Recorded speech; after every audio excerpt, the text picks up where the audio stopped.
څنګه چې تاسو وینئ زه یو بهترینه ځای د دې نړۍ ته راغلی یم. واقعیت یې عجایب دي او ښکلی ځای دی، یو خوا شین غر دی. تاسې وګورئ په دې ویډیو کې زه به تاسو ته بهترینه هغه ویډیو جوړه کړمه د دې ځای او تاسې ویو پکې وګورئ. ما هغه فلټر نه دی لګولی چې شا پکې نه ښکاري، یعنې دا ویو پکې نه ښکاري. مقصد مې له ویو نه دی. نو تاسې وګورئ زه یو بهترینه ځای د دې نړۍ یو بهترینه ځای ته راغلی یم.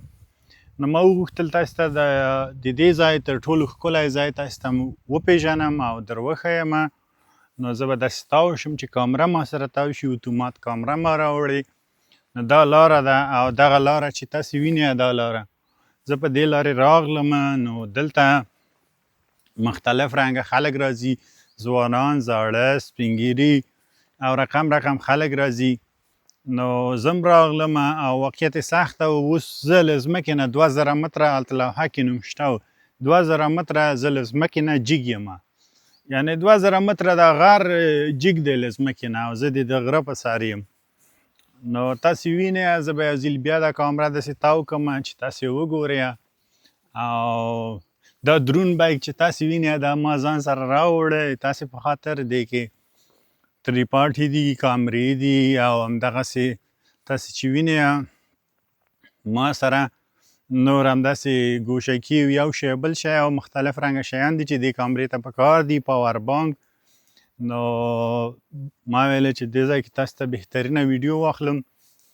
دا شین ځای، دا ماحول، دا واقعیت ارزښت لري چې موږ تاسې راشو د داسې ځای نه لیدنه وکړو او وګرځو، د دې عجایبو نه خوند واخلو. هلته چې لاندې یو بله ویډیو ما په بلې کامرې واخیستله، هغه به له بل چینل نه خپروم او دا به له بل چینل نه خپروم. د دې چینلونو ما ته څه ګټه تر اوسه نه ده راغلی، خو هسې ساتري مې ځان له جوړه کړې ده. نو د ابرو عزت ژوند مې ډېر خوښ دی او د دغه هرو ډز و هرو پړنګ د بې ځای کېناستل مې نه خوښېږي. نو د همدې لپاره زه راغلم داسې ځای ته ویډیو زه جوړوم. او نن زما د رخصتۍ ورځ ده، زه دا ډېر وخت کېږي چې زه بند یم، مصروفه یم، وخت نه لرم او ډېر زیات زه بند یم واقعیت. او دا چې ده د ګارمش دا ځای نومېږي، بیا د ګارمش نه تقریبا 322 بوس نیسئ، بیا راځئ دلته ګارمش پارکینګ کلام ته راځئ، بیا له هغه ځای نه بیا دلته راتللی شي خلک.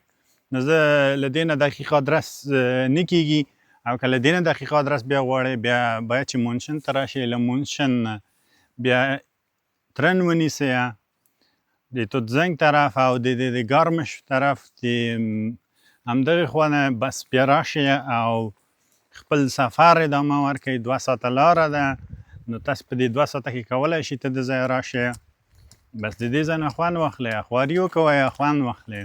د خوند لپاره باید چې یو څه سړی خواري وکړي او کوښښ وکړي. زه خپله د ورځ مې ورکه شوله، خو واقعیت ساعت مې هم تېر شه، ځان ته مې یو ساعتري هم جوړه کړله او ستړی هم شوم، ستومان هم شوم، بېګا ته به ښه خوب هم راشي.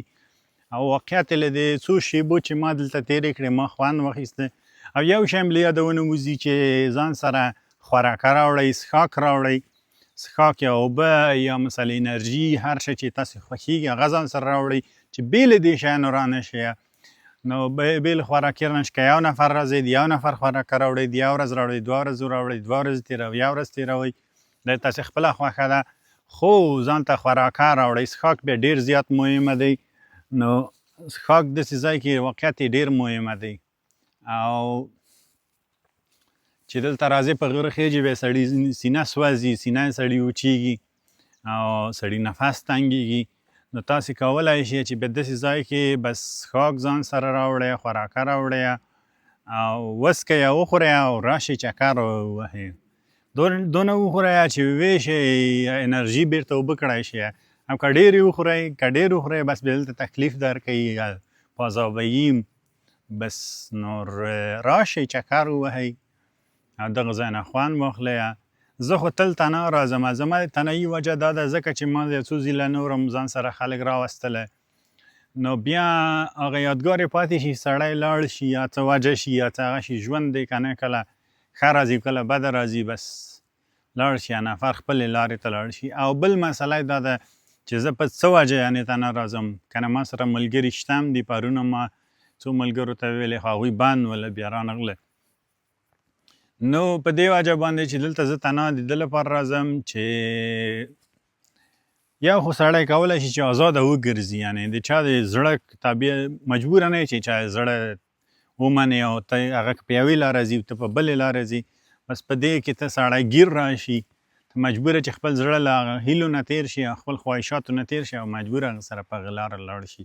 او یو زړه به دې غواړي چې کښېنې یو څو دقیقې خبرې وکړئ، یو څو دقیقې مجلس وکړئ، یا مثلا تلیفوني هر رقم وي، خو بس هغه کس به وایي چې نه زه چې ځو بس دغه له وجې نه څوک ځان سره نه راولم. او که راولم یو نفر راولم، هغه هم بیا وروسته کې مثلا په خپل هغه کار هم بس صحیح نه اوسېږي، لکه وایم چې دا مې څه وکول کاش مې نه راوستلی و.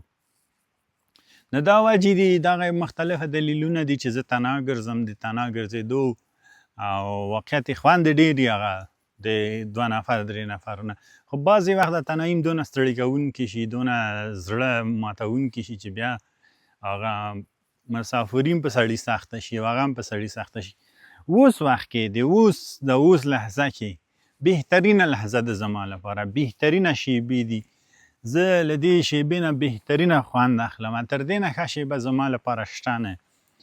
نو ژوند کې تاوانونه او ګټې راځي او هغه نر سړی په ځان ګټه هم مني تاوان هم مني. زه دې شیانو سره عادت شوی یم. نو که تاوان راشي نه خفه کېږم او نه کیسه کېږم، او که ګټه راشي ځکه چې زه د منځ کې همداسې رالوی شوم. اوس ماته غم خوشحالي دونه فرق نه کوي. زما مثال داسې دی، اکثره دوستان وایي چې تا باندې څه وضعیت تېرېږي یا څه وخت دی در باندې.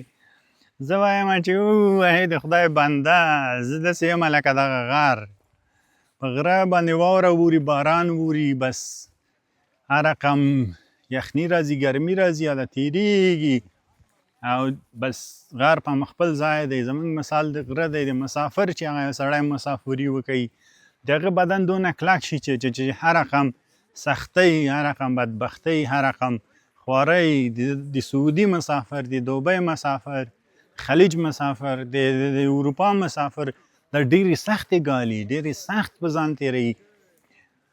خصوصا اروپا کې خو چې راشي بیا به 5 کاله 6 کاله قبولي نه درکوي او هغه وضعیت کې ته وخت تېروي چې خدای ناخواسته لرې له کلمې نه یو هغه یې نه تېروي. نو ویللی ښه نه وي. نو په واقعیت سره دا هغه وضعیت چې سړی ډېر سخت کوي او هر رقم شیبو ته سړی تیاریږي. دا د یو بله ډله هم راغلله او دې ډلې کې رقم خلک دي، یو ټیم جوړ کړی دی او بس دا د تېر هم شه. نو دلته مختلف رنګه خلک راځي او د ده ځای نه خوند اخلي. څنګه چې تاسې ګورئ زه تنها نه یم. که تاسې دا سوچ کوئ چې دا بېکاره پاتې ښایي، دا خلک چې شی کوي دلته، نو رقم خلک راځي. زما غوندې ځوانان چې دي دوی ځي عیاشي کوي، تماشې کوي، څوک ځي شراب څکي، څوک ځي کباب خوري، څوک کباب پروا نه کوي، کباب خو زه هم خورم لکه مشکل نشته دی. خو هغه چې دی د څوک شراب څکي، څوک ډسکوټیک ته ځي، څوک یو ځای ته زه هغه کارو ته نه ځم. سخت مې بد راځي پوه شوې، په صحیح لاره باندې چې سړی روان وي پوه شوې بهترینه کار دی، بهترینه پوه شوې، سر په دیوال نه لګېږي او په خپله لار روان وي ښه ژوند کوي. نو په هر رقم په بدې لارې موږ پوهېږو، په ښې لارې هم پوهېږو، خو بهتره ده زموږ لپاره چې ښه لاره موږ ځان ته وټاکو او ښه ژوند وکوو. سبا ورځ چې یو شرمندګي چاته نه اوسېږي او یو خجالتي چاته نه اوسېږي، نو زموږ له وجې نه بهترینه ژوند دی زموږ. او هر رقم کار، هر رقم شی چې وښیي په دې دنیا کې ما یو تجربه کړی دی، غیر له دې شرابو نه، غیر له دې چرسو نه، غیر له دې